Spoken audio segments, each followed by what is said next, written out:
کہ دین حق ایک مکمل نظام زندگی کی حیثیت سے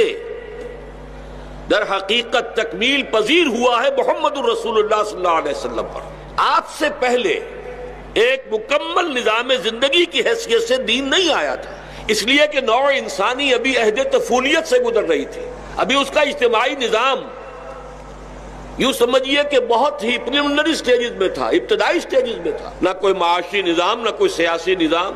کچھ بھی نہیں۔ چنانچہ حضرت ابراہیم علیہ السلام کے بارے میں ہمیں معلوم ہے کہ آپ کی حیثیت ایک پیٹریارک کی تھی، ایک قبیلے کے شیخ کی کیفیت تھی۔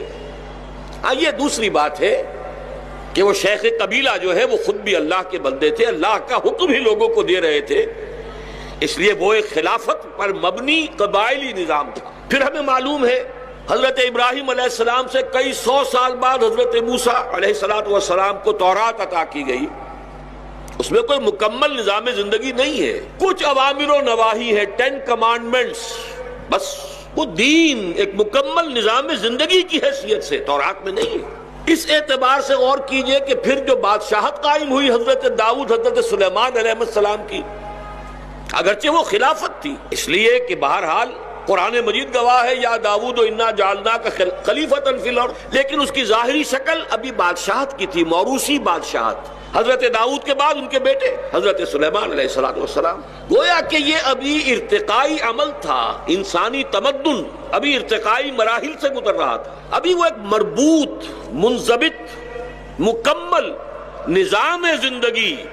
وہ ابھی دنیا کے سامنے اس کا تصور ہی نہیں آیا تھا۔ یہ معاملہ ہوا ہے اس وقت جب کہ محمد الرسول اللہ صلی اللہ علیہ وسلم کی بعثت ہوئی۔ الیوم اکملت لکم دینکم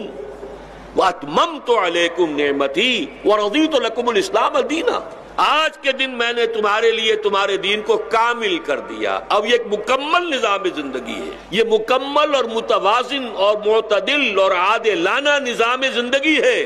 اس کی تکمیل ہو گئی۔ اور اتمام نعمت ہدایت، قرآن مجید میں ہدایت کاملہ